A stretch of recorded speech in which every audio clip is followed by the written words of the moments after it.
ট্রন arrays বইটা আমার দেখা হয়ে গেছে। তো ওভারঅল আমার কেমন লাগলো মুভিটা তারই একটা ছেলেখাটা করবো, ওভারঅল রিভিউ দিতে চলছে। দিস ইজ জিসু, তোমরা আছো চলো রিভিউ করে চ্যানেলে তোমাদের সকলকে স্বাগত। কারা কারা এখনো পর্যন্ত আমার চ্যানেলটাকে সাবস্ক্রাইব করোনি প্লিজ তাদের কাছে হাইলি রিকোয়েস্ট, প্লিজ সাবস্ক্রাইব করে পাশে থাকা বেল আইকনটা প্রেস করে নোটিফিকেশন অন করো যাতে করে আমার কোনো রিভিউ তোমাদের মিস না যায়। তো চলো ট্রন অ্যারেস মুভিটা আমার কেমন লাগলো তার একটা ওভারঅল ছেলেখাটা করা যাক। 2010 সালে ট্রন লেগাসি দেখে আমরা মুগ্ধ হয়েছিলাম। দীর্ঘ 15 বছর পর ডিজনি আমাদের আবার সেই গ্রিডের দুনিয়া ফিরিয়ে নিয়ে এলো। কিন্তু এবারে যাত্রাটা একটু অন্যরকম, কারণ এবার লড়াইটা শুধু ডিজিটাল জগৎ নয়, আমাদের বাস্তবিক পৃথিবীতেও। তো আমরা গল্পে মুভিতে কি দেখতে পাই? মুভির শুরুতে আমরা দেখি জারেড লেটো অভিনীত অ্যারেস নামক এক অত্যন্ত শক্তিশালী প্রোগ্রামকে। অ্যারিস সাধারণত কোনো প্রোগ্রাম নয়, সে ডিলিঙ্গার সিস্টেমের তৈরি এক গোপন অস্ত্র। তার লক্ষ্য হলো ডিজিটাল পৃথিবী থেকে বাস্তবের পৃথিবীতে পা রাখা। কিন্তু সমস্যা বাদে যখন দেখা যায় গ্রিডের বাইরে বেশিক্ষণ টেকনোলজি টিকে থাকা সম্ভব হচ্ছে না, তাই অ্যারিসকে এমন এক কোড খুঁজতে পাঠানো হয় যা দিয়ে সে স্থায়ীভাবে মানুষের পৃথিবীতে থাকতে পারবে। এই পথেই তার সাথে দেখা হয় এনকমের সিইও ইভেলেন, যেটা গ্রেটার লি প্লে করেছে, এবং পুরনো সত্য ডিলিঙ্গারের উত্তরসূরিদের সাথে। মুভির পজিটিভ দিক নিয়ে একটু কথা বলি। দারুণ ভিজুয়ালস। ট্রন মুভি মানে নিয়ন লাইট আর ডার্ক শেডের খেলা। বাস্তব জগতের সাথে ডিজিটাল গ্রাফিক্স এর মিশ্রণটা জাস্ট ওয়াও। বিশেষ করে সান ফ্রান্সিসকো রাস্তায় যখন লাইট সাইকেল চেস শুরু হয় তখন সেটা চোখের মানে ওটা ওটা আলাদা দারুণ লাগছিল ওটা, এই জায়গাটা দেখতে। সাউন্ড ট্র্যাকের দিকে কথা বলি। ডাফট প্যাঙ্ক না থাকলেও এবারে 9 ইঞ্চ নেইলস এর মিউজিক এই মুভিকে আলাদা একটা এজ দিয়েছে। Dark scene pop music movie থ্রিলারের আমেজকে ধরে রেখেছে।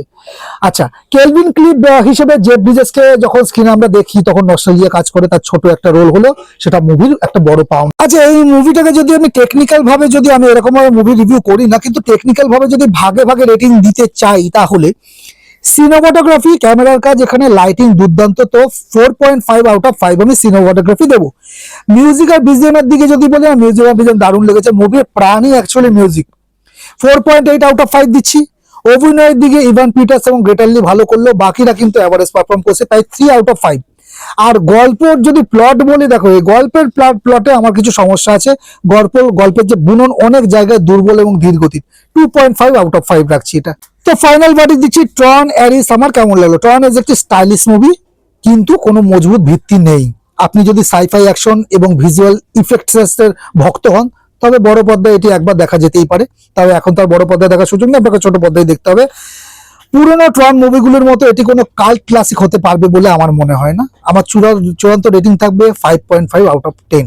দেখো, আমার এটা ফরম্যাট নয়, কিন্তু এবারে আমি নেগেটিভ দিকটা একদম লাস্টের দিকেই বলতে চাইছি। তো নেগেটিভ দিক আমার যে 2-3টে পয়েন্ট লেগেছে, সেটা তো একটা তো আমি বলেই দিলাম যে কিছু লোকের এখানে মানে সাইড ক্যারেক্টার্সের অ্যাভারেজ পারফরমেন্স তো আমার লেগেছে, আর একটা কিছু কিছু জায়গায় স্লো হয়ে যায়। আর ক্যারেক্টার ডেভেলপমেন্টের দিক থেকেও কিন্তু খুব একটা আমার জমেনি, ক্যারেক্টার ডেভেলপমেন্ট আমার কাছে অতটা কানেক্ট করেনি।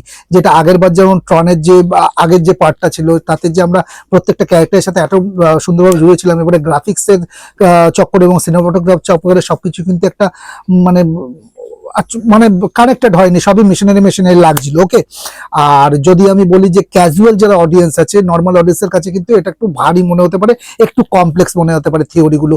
তো এই ছিল আমার ট্রন অ্যারেস মুভিটাকে নিয়ে ওভারঅল রিভিউ। কারা এখনো পর্যন্ত দেখে ফেলেছো তারা আমাকে কমেন্টের মাধ্যমে জানাতে পারো। যারা দেখোনি, তো কিছু নেগেটিভ থাকা সত্ত্বেও তোমরা যদি ভিজুয়াল এফেক্টস সিনেমাটোগ্রাফির যদি প্ল্যান হয়ে থাকো, ট্রনের ফ্যান হয়ে থাকো, তাহলে তো এটা দেখে নিতেই পারো। তো এই ছিল আমার ভিডিওটা ভালো লাগলে একটা লাইক শেয়ার করে দিও তোমার কাছে মানুষদের সাথে। যারা এখনো পর্যন্ত সাবস্ক্রাইব করেনি তোমাদের কাছে প্লিজ সাবস্ক্রাইবটা করো। দেখা হচ্ছে একটা নেক্সট ভিডিওতে, নেক্সট মুভি রিলেটেড বা সিরিজ রিলেটেড কোনো রিভিউ নিয়ে। ততক্ষণ তোমরা ভালো থাকো, সুস্থ থাকো, দেখতে থাকো। চলো রিভিউ করি। টাটা।